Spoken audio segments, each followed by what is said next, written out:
네, 헌재가 국회 측의 국무위원 검찰 조사 확보 요청을 채택하면서 한덕수 총리의 탄핵 심판 선고가 이번 주 안은 나오기 어려울 것이라는 전망이 나옵니다. 네, 한편 여야는 오늘 정부가 빠진 국정협의회를 개최하는데요.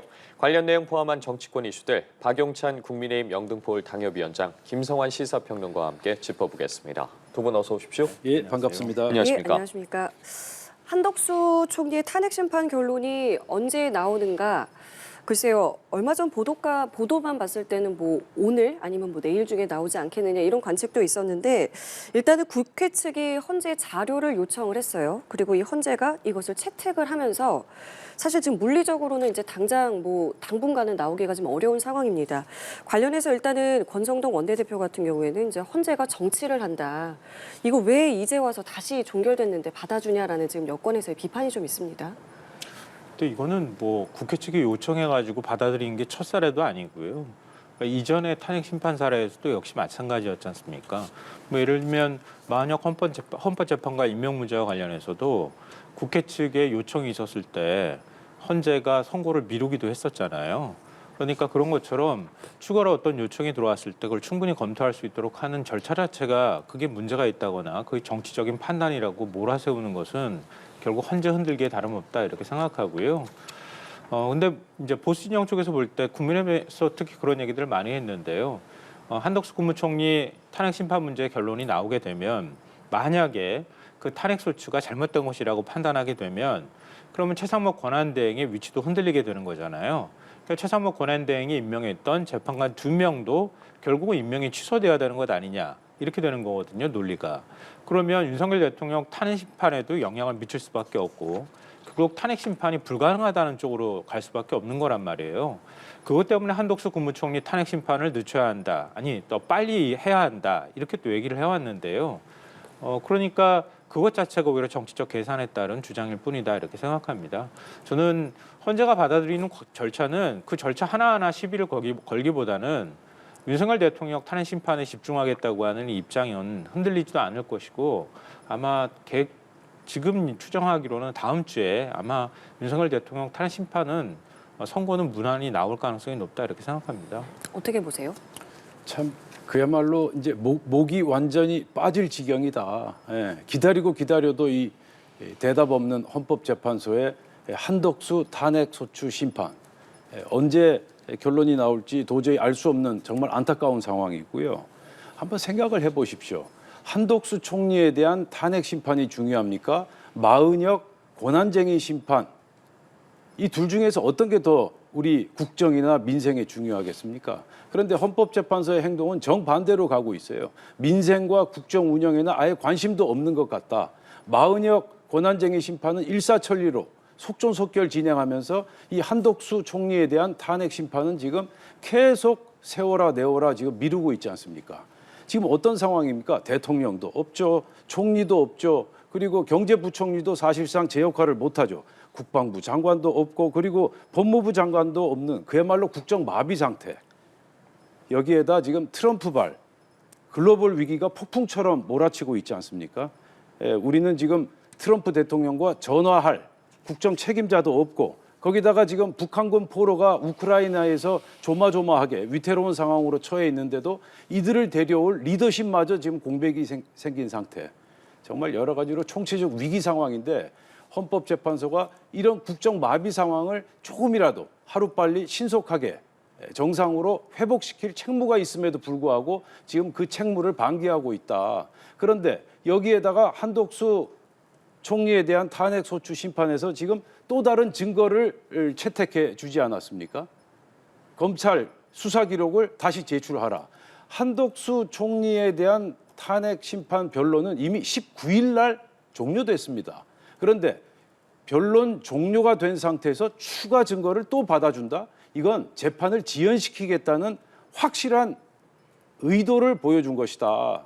그래서 이런 식으로 헌법재판소가 불공정하고 편파적이고 무책임하게 행동한다면 국민들이 과연 가만히 있을 것인가 정말 크게 걱정이 되지 않을 수가 없습니다. 뭐 좋은 지적해 주셨는데요. 국내 위기 상황인 것만은 틀림이 없지 않습니까? 그리고 이제 그 국정 공백을 빨리 메워야 할 필요가 있다. 이 부분 말씀하신 거에 대해서 저도 전적으로 동의하는데요. 다만 한덕수 국무총리가 돌아온다고 해서 국정 공백이 리더십이 회복되겠습니까? 지금 최상목 권한대행이 있음에도 불구하고 안 되잖아요. 그러니까 결국은 윤석열 대통령 파면 결정을 빨리 함으로써 국정을 다시 공백을 메울 것인지 아니면 윤석열 대통령한테 책임을 물을 것인지 결정하는 게 그게 궁극적이고 최종적인 해결책인 거잖아요. 그럼 헌법재판소는 한덕수 권한대행 문제 이거를 먼저 해야 되겠습니까? 아니면 윤석열 대통령 파면 문제를 빨리 결론 내는 게 좋겠습니까? 결국 저는 윤석열 대통령 파면을 통해서 빨리 새로운 리더십을 만드는 것이 지금 위기를 타개할 수 있는 가장 시급하고 빠른 길이라고 생각합니다. 알겠습니다. 자, 오늘 여야 오후에 민생협의를 위한 국정협의회를 열게 됐는데 앞서 저희가 뭐 두 분과도 이야기 나눴지만 당초에는 지난달 28일에 열기로 했는데 이 마은혁 헌법재판관 후보자 미임명과 관련해서 민주당이 불참을 선언하면서 불발이 됐고 오늘 오후에 이제 다시 만나게 됩니다. 그런데 이제 정부가 빠졌거든요. 제대로 된 이야기가 흘러갈 거라고 보십니까? 정말 말이 안 되는 행동을 지금 민주당이 하고 있다. 그 마은혁 권한쟁의 심판, 마은혁 임명 문제와 국정협의체가 무슨 상관관계가 있습니까? 그런데 국정협의체마저 보이콧하더니 이번에는 이제 국민적 지탄이 최고조에 이르니까 그래 국정협의체는 하겠는데 최상목은 빠져라 이렇게 나오고 있는 거 아닙니까? 정말 참 민주당의 오만과 불선이 어디까지 갈런지 걱정이 되지 않을 수 없고요.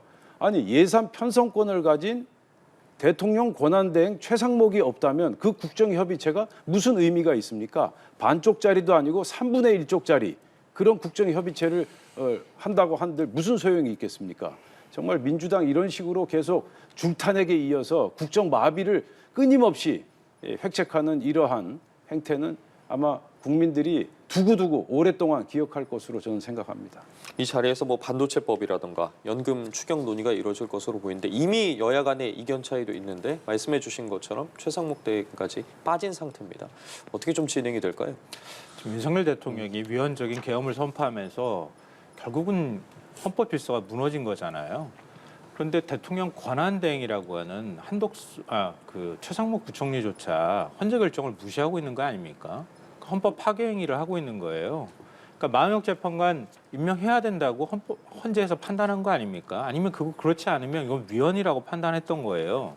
그럼 권한대행은 빨리 이 부분을 회복시키는 것이 중요하지 않겠습니까? 그런데 국무위원들이 반대한다, 뭐 국민의힘이 반대한다 이런저런 눈치 보면서 지금 임명 안 하고 있는 거 아니에요. 결국 이것도 정치적 판단 아니겠습니까? 헌법재판관 9명 채우고 난 다음에 보수 성향을 갖고 있다고 하는 재판관들이 만약에 3명이 반대한다 하더라도 6명이 지금 중도 진보 성향이라고 하는 재판관들이 6명이 동의하면 윤 대통령 탄핵될 것이다. 그러니까 9명 채우지 말고 8명으로 둬야 한다. 이런 판단들을 하고 있는 거 아니에요. 근데 대통령 권한대행이 이걸 판단할 필요가 뭐가 있겠습니까? 그건 헌재가 판단하는 것이고 헌재를 정상적으로 9명 체제로 만드는 게 그게 헌법에 규정되어 있는 헌법 질서예요. 그걸 지금 무시하고 있기 때문에 민주당 입장에서 헌법을 파기하는 대통령도 모자라서 권한대행조차 이렇게 하는 행위는 용납을 못한다 이렇게 판단하는 거고요. 구체적으로 어떤 내용들을 합의할 것인가 이 부분에 대해서도 물어보셨는데요. 저는 뭐 반도체 특별법 문제, 그다음에 연금 개혁 문제 이거는 서로 간에 머리를 맞대고 또 논의할 부분들이 있다고 보는데요. 제일 시급한 문제는 추경입니다. 지금 골든타임이라는 얘기가 나올 정도거든요. 지금 생산, 소비, 투자 다 트리플 감소하고 있는 상황이잖아요. 그러니까 환란 때보다 더 지금 국민들이 경제 심각하다고 얘기하고 있습니다. 어떻게 해서든 완전히 꺼져가지 않도록 경제 불씨를 다시 되살려야 할 필요가 있다는 거예요. 그러니까 최상목 권한대행이 이 회의에 참석하지 않더라도 여야 간에 충분히 머리 맞대고 논의할 수 있거든요. 추경에 대한 기본 틀은 여야 간에도 충분히 얘기할 수 있기 때문에 이 부분만이라도 정치적 계산하지 말고 여야가 좀 통 크게 합의해서 빨리 국민들한테 재정이 투입돼서 좀 경제가 살아날 수 있도록 하는 최소한의 마중물이라도 불 수 있도록 해줬으면 좋겠다. 그게 다수 국민들의 바람이라고 생각합니다. 이 부분에 대해서는 여야가 정말 심각하게 받아들이고 엄중하게 판단해야 된다고 생각합니다.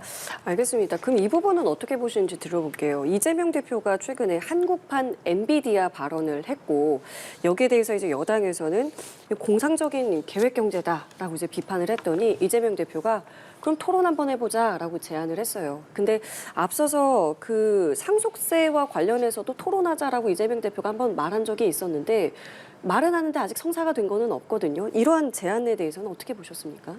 저는 이제 개인적으로 이재명 대표가 각종 이슈, 정책적 이슈를 던지고 그 부분에 대해서 계속 토론을 하자라는 그 태도 자체는 나쁘지 않다고 생각합니다. 다만 본인이 제시한 어떤 아이디어, 정책적 이슈에 대해서 국민의힘이나 국민들로부터 비판을 받은 부분에 대해서 지나치게 격앙된 자세를 보이는 그러한 행태는 바람직하지 않다. 지금 엔비디아 발언과 관련한 논란과 관련해서 이재명 대표가 분명히 언급하지 않았습니까?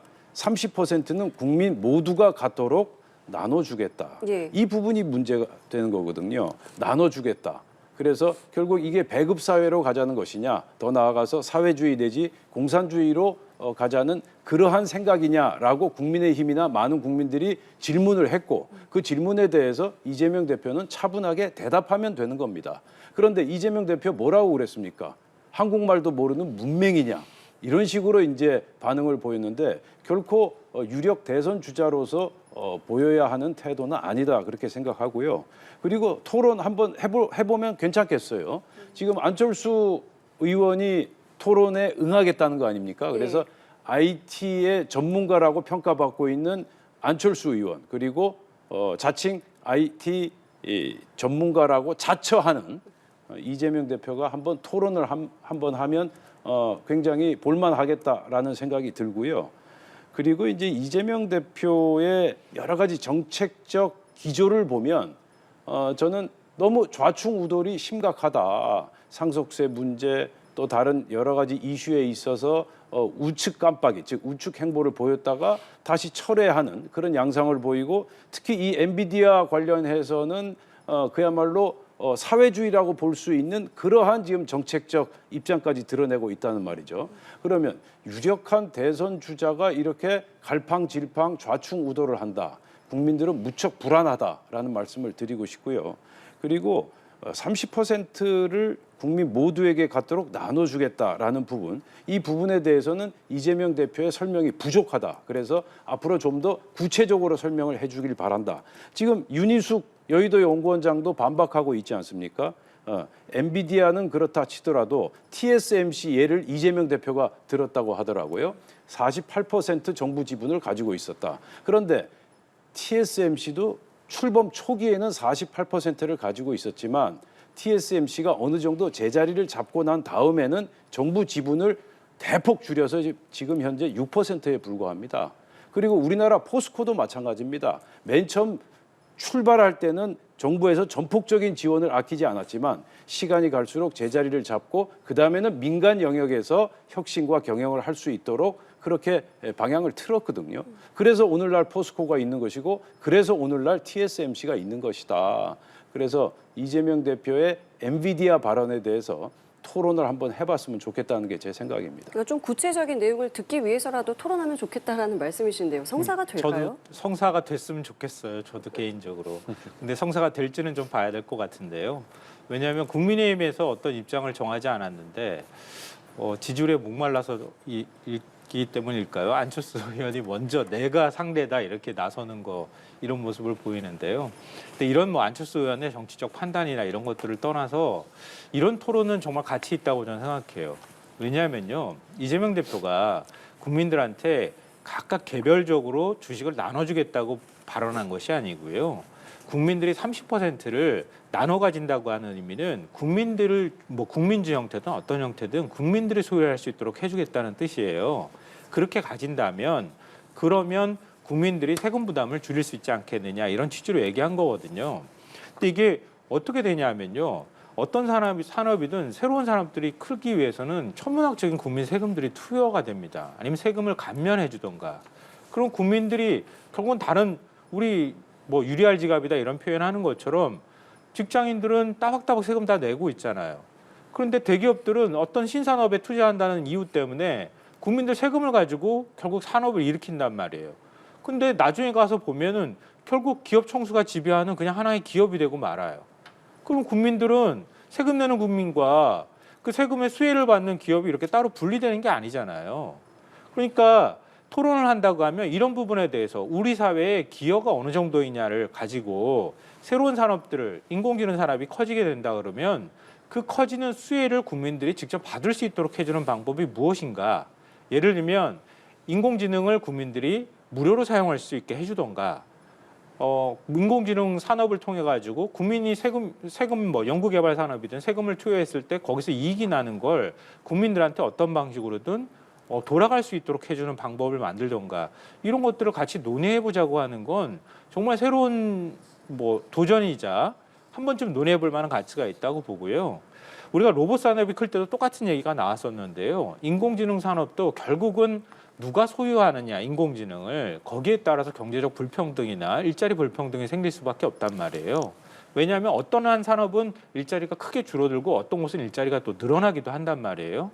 그럼 그 부분에 대해서 국민들이 어느 정도까지 공감하고 공유할 수 있느냐 이 부분은 우리 뭐 하다못해 지하철에서 와이파이 공유하듯이 할 수 있는 방법을 계속 찾을 수 있지 않겠습니까? 그러니까 찬반 양론은 전 충분히 있을 수 있다고 보는데 어느 적정선을 선택하느냐가 그게 바로 실용주의다. 그 부분에 대해서 한번 토론을 통해서 국민적 공감대를 만들어 갈 수 있다면 충분히 가치 있는 토론이 될 것이다라고 생각합니다. 예, 알겠습니다. 이재명 대표의 발언 하나 더 짚어보도록 하겠습니다. 이재명 대표 한 유튜브 방송에서 2023년이죠. 재작년 국회에서 본인의 체포동의안이 가결됐던 상황에 대해서 당내 일부와 검찰이 이제 짜고 한 것이라고 주장을 했습니다. 당장 비명계에서 반발이 거센데 이 대표 계속해서 비명계 인사들과 통합행보를 이어가고 있지 않았겠습니까? 이런 과정 속에 나온 발언이라 더 주목이 되고 있습니다. 정말 저는 이 발언을 왜 했는지 이해가 안 돼요. 아무런 개연성도 없고 맥락도 없이 불쑥 비명계와 검찰이 짜고 체포동의안을 가결시켰다. 만일 이게 뭐 논리적으로라도 어느 정도 타당성이 있다 할지라도 실제 무슨 증거가 있는 것도 아니고 이재명 대표가 언급한 것처럼 증거는 없고 그냥 추측일 뿐이다. 그런데 추측일 뿐이다라는 내용을 왜 지금 이렇게 불쑥 꺼냈을까? 뭔가 정치적 의도가 있나? 저도 한참 깊이 생각을 해봤는데 네. 별다른 명분과 이유가 발견되지 않는다. 이 얘기를 해서 이재명 대표가 얻을 수 있는 실익이 무엇인가? 득보다는 실이 많지 않겠는가 하는 생각이 들고요. 그리고 한번 생각을 해보십시오. 검찰이 비명계 의원들을 유착하거나 짜고 체포동의안을 가결시킨다? 검찰이 그 정도로 능력이 대단한가요? 그리고 이재명 대표가 이 얘기를 지금 왜 꺼냈을까? 그렇지 않아도 지금 당내 비명과 친명계 간에 그 갈등의 불씨가 남아있는 상황에서 다 꺼져 있는 상태가 아닌데 지금 다시 그 불씨를 살리는 게 아닌가. 그래서 이재명 대표나 친명계 쪽에서 이 발언에 대해서 상당히 후회하고 있을 것이다. 저는 그렇게 분석하고 있습니다. 지금 말씀하신 것처럼 이재명 대표의 지금의 이 발언이, 그러니까 이재명 대표도 그런 이야기를 했어요. 이게 증거는 없지만 어쨌든 좀 절묘하게 겹치는 건 있다라고까지 이야기했는데 이걸 왜 굳이 이야기를 했을까? 이게 얻는 게 없는 건데 라는 말씀하셨거든요. 글쎄요, 저도 이 긁어부스럼 만든 부적절한 발언이었다. 일단 결론부터 말씀드리면 그렇게 말씀드릴 수밖에 없는데요. 지금 이재명 대표가 경제 이슈들을 주도하고 있는 상황이기도 하고 민주당이 민생 문제 해결에 적극적으로 나서고 있잖아요. 예. 특히 이제 비명계들하고 포용 행보들, 통합 행보들을 이재명 대표가 직접 함으로써 당내 불안감이나 이런 것도 많이 사그라들었단 말이에요. 근데 굳이 왜 이런 발언들을 했을까? 그래서 제가 이제 부적절한 발언이다 이렇게 말씀을 드리는 거고요. 뭐 이재명 대표가 추정이라는 말을 통해 가지고 일종의 이제 뒷부분에 하려고 했던 말이 진짜 하고 싶었던 말이었던 것 같아요. 그러니까 지난 총선 때 이른바 비명행사 공천이 있었던 거 아니냐, 이제 이런 부분에 대한 외부 지적들이 있었던 건데 그런 생각하는 건 아니다. 다만 그러면서 이제 지난번에 체포동의안 국회 이제 표결 들어갔던 문제들을 언급했던 것 같고요. 그때 가결했던 사람들도 내가 직접 공천해서 불이익을 주거나 배제하지는 않았다. 이런 것들을 이렇게 설명하는 논리적 순서는 충분히 이해가 되나. 가장 유력한 지금 대권 주자잖아요. 어떤 발언을 하더라도 그게 하나하나 다 정치적으로 해석될 여지가 있는 것이기 때문에 특히 포용 행보를 하는 가운데 비명계 쪽에서 반발할 수 있을 만한 또 이른바 이제 사람의 뭐 국회의원이나 정치인도 사람인데 감정을 상하게 만들 수 있는 발언들 이런 측면에서는 이재명 대표가 앞으로도 발언에 좀 신중을 기할 필요가 있다 이렇게 생각합니다. 예, 알겠습니다. 이번에는 한동훈 전 대표 이야기도 해볼게요. 북 콘서트를 열었습니다. 그리고 지금은 선수 교체가 아니라 시대를 교체해야 된다라면서 개헌을 강조를 했는데요. 이 내용도 그렇고요. 이제 앞으로 굉장히 보폭이 좀 넓어질 것 같거든요. 이 모습에 대해서는 어떻게 보고 계십니까? 본격적으로 대선 출마를 위한 정치 행보를 하고 있는 거죠. 그러니까 앞으로 모든 행보들이 다 대선을 준비하는 행보로 이해될 수밖에 없는 상황인데요. 저는 근데 조금 선우가 바뀌었다는 생각은 들어요. 왜냐하면 한동훈 전 대표도 자신의 저서에서 밝힌 것처럼 윤석열 대통령의 비상계엄은 한동훈 전 대표는 폭거라고 규정했어요. 그리고 공공선을 해치는 행위라고 봤거든요. 그러니까 나는 탄핵소추안에 찬성을 했던 것이다라고 설명을 하고 있습니다. 그러니까 그런 부분에 있어서 윤석열 대통령 탄핵 심판도 아직 되지 않은 상황이에요. 그렇다면 우리 사회에 공공선을 해치려고 했던 대통령을 빨리 파면시키고 헌정 질서를 바로 세우는 게 순서 아니겠습니까? 근데 그런 부분에 대한 명확한 입장을 잘 얘기 안 해요. 특히 이제 구구 시위대가 뭐 이른바 헌재를 부숴버리자거나 이런 얘기들을 하고 있는 거잖아요. 한동훈 전 대표는 자기 저서에서 그렇게 밝혀요. 그러니까 그렇게 구구들이 일종의 비즈니스를 하고 있는 것에 동조해서는 안 된다.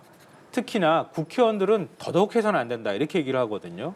그럼 당내에서 지금 의원들의 상당수가 극우 집회에 직접 참석해서 오히려 폭동을 조장하는 듯한 발언들을 내놓고 있단 말이에요. 그런 부분에 대해서 분명하게 선을 긋는 게 우선이 되어야 되는 거죠. 윤석열 대통령 파면 문제에 대해서 어쨌든 파면되어야 한다고 하는 입장을 아주 분명하고 선명하게 자신의 저서에서 밝히고 있단 말이에요. 그럼 최소한 그때까지만이라도 그런 입장들을 먼저 밝히고 난 다음에 그 다음에 다시 대선이 치러진다고 하면 그때 시대 교체를 얘기하든 아니면 개헌의 필요성을 얘기하는 것이 순서인데 한동훈 전 대표는 껄끄러운 얘기들은 싹 숨겨버리고 얘기 안 하고 그리고 보수 진영의 지지는 다 받아야 되겠기 때문에 또 어중간한 태도를 취한다는 거예요. 그리고 사실 지금 이 시점에도 맞지 않은 시대 교체니 이런 얘기들을 하고 있다는 거죠.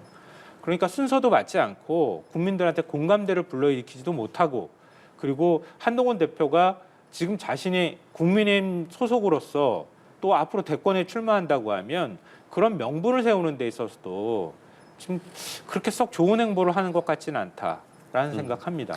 그래서 당 이제 내부의 견제도 계속되고 있거든요. 특히 뭐 홍준표 대구시장이라던가 한 전 대표가 당을 다 망쳐놨다 비판했고 안철수 의원도 중도 확장성이 떨어진다라고 입장을 밝혔는데 당내의 이런 비판이라고 해야 될까요? 견제하는 움직임에 대해서는 어떻게 바라보고 계십니까? 당연히 견제가 이제 들어올 수밖에 없는 상황이죠. 사실상 이제 대선 도전을 선언했기 때문에 경쟁자들이 가만히 있을 수가 없지 않겠습니까? 이번 한동훈 전 대표의 도전은 이제 세 번째 도전, 그야말로 삼수생 아니겠습니까? 첫 번째 도전이 작년 2024년 총선 도전, 그리고 두 번째 도전이 당권의 도전, 그리고 세 번째 도전이 이번 대선 도전 이렇게 분류할 수 있겠는데 지금 한동훈 전 대표가 해결해야 될 가장 큰 숙제, 과제는 역시 배신자 프레임, 배신자 그 주홍 글씨에서 벗어나는 일이 가장 시급한 과제다 그렇게 생각하고요. 그럼에도 불구하고 한동훈 대표에게 찬스가 전혀 없는 것은 아니다. 지금은 이제 배신자 프레임에 갇혀 있지만 만일 조기 대선이 현실화될 경우 지금 보수층 유권자들이 가지고 있는 어떤 분노의 감정이 어떤 현실적 판단, 현실적 자각으로 바뀌게 되고 이 현실적 자각이 또 전략적 사고로 또 바뀔 가능성이 있다. 왜냐하면 아무리 이 한동훈 대표가 밉다 하더라도 조기 대선이 치러질 경우 이재명만큼은 안 된다는 정서가 워낙 강하기 때문에 이재명을 이길 경쟁력 있는 후보가 과연 누구이겠는가 그 부분에 대한 전략적 사고를 하지 않을 수가 없다.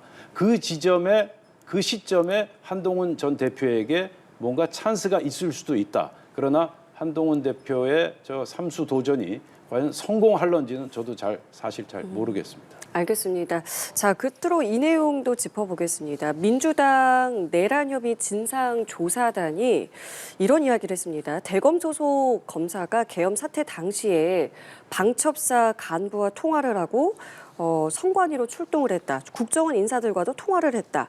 그렇기 때문에 수사가 필요하다라는 부분을 강조를 했습니다.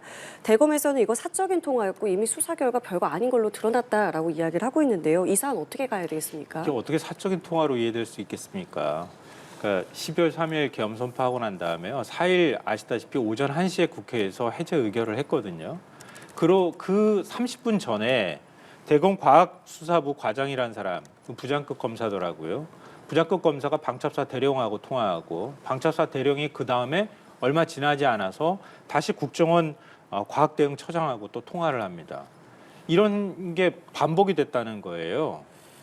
하필 그 시간에 그 사적인 통화라고 얘기하는데요. 세 사람은 한 12시 넘어서 사적인 통화를 그렇게 열심히 하는 사이인지 모르겠어요.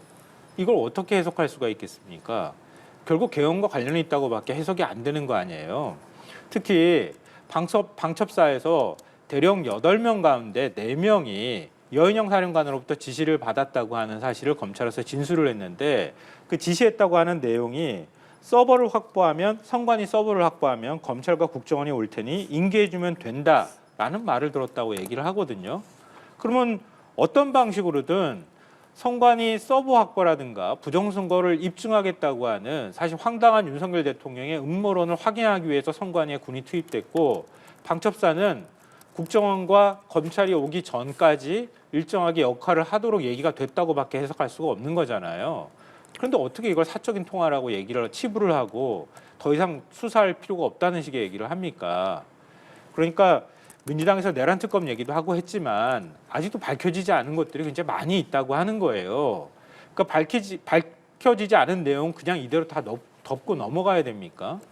그리고 이런 사상 초유의 일이 발생했는데, 그러니까 이걸 다 관계자들이라고 하는 사람들이 결국 수사도 하고 거기에 관여됐다고 하는 군 관계자들하고 다 연결이 돼 있다고 하는 겁니다.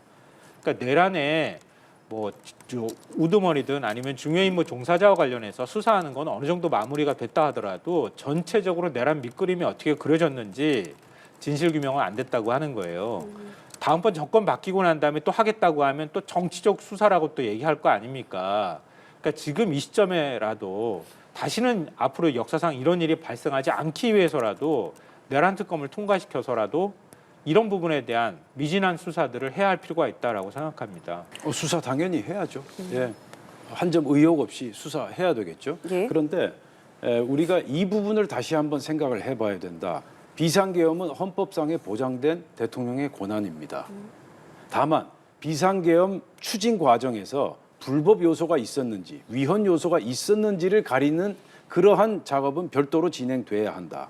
그런데 비상계엄이 실시되면 방첩사 움직여야 되고요. 그리고 검찰과 같은 대검과 같은 수사기관도 본인이 해야 될 책무는 또 진행해야 되는 겁니다. 그래서 비상계엄 자체를 지금 죄악시하는 그러한 전제를 깔고서 이 사안을 바라보면 아니 된다라는 말씀을 드리고 싶고요. 그래서 대검 소속 포렌식 그 과학수사 검사와 국군 방첩사령부 간부가 전화 통화할 수 있죠. 그리고 선관위로 출동했다? 이 부분은 사실 아니라고 검찰 수사 결과 밝혀지지 않았습니까? 예. 따라서 전화 통화한 것만을 가지고 범죄 시한다? 과연 이 대검 소속 검사와 방첩사령부 간부가 어떤 위법을 저질렀는지 그 부분에 대해서 수사가 이루어져야 하지 단순히 제보 내용만을 가지고 이거 정말 문제가 심각하다. 뭐 또다시 뭐 특검을 하자 수사를 하자 이렇게 나온다는 건 무척 경강부회에 가까운 곤란한 행위이다라는 말씀을 드리겠습니다. 예. 이거 하나만 예. 좀 첨언하고 싶은데요. 한동훈 전 대표가 쓴 책에 보면요. 예. 윤석열 대통령을 계엄 선포 바로 다음 날 12월 4일 날 독대를 했다고 돼 있거든요. 그때 윤석열 대통령이 한 전 대표한테 얘기합니다. 난 방첩사는 동원하지 않았잖아. 이렇게 얘기를 합니다. 그러니까 윤 대통령의 말이 다 진실이라고 가정하면 방첩사와 국정원 그리고 대검 관계자들 사이에서 일종의 포렌식이나 사이버 안보와 관련돼 있는 사람들끼리 통화를 나눴다고 하는 내용은 윤 대통령의 주장과도 맞지 않고요. 방금 전에 말씀하셨던 것처럼 만약에 정상적인 계엄이었다고 하더라도 정상적인 계엄하에서 방첩사 관계자가 끼어들었다고 얘기를 하는데 윤 대통령은 방첩사는 동원하지 않았다고 말하는 것도 거짓말이다. 그러니까 윤 대통령 말하고도 다른 내용이잖아요. 지금 말씀하신 것도 그렇고. 그러니까 방첩사 여인영 사령관도 다 인정하고 있는 거잖아요. 자기들이 동원됐다고 하는 걸. 그럼 왜 윤 대통령은 한 전 대표한테 계엄 바로 다음 날 직접 두 사람이 독대를 했을 때 방첩사 내가 동원하지 않았다고 부인했을까? 이것도 한번 생각해 봐야 할 대목이 아닐까 싶습니다. 예, 알겠습니다. 오늘 두 분 말씀은 여기까지 듣도록 하겠습니다. 지금까지 박용찬 국민의힘 영등포 당협위원장, 김성환 시사평론가와 함께했습니다. 두 분 고맙습니다. 감사합니다.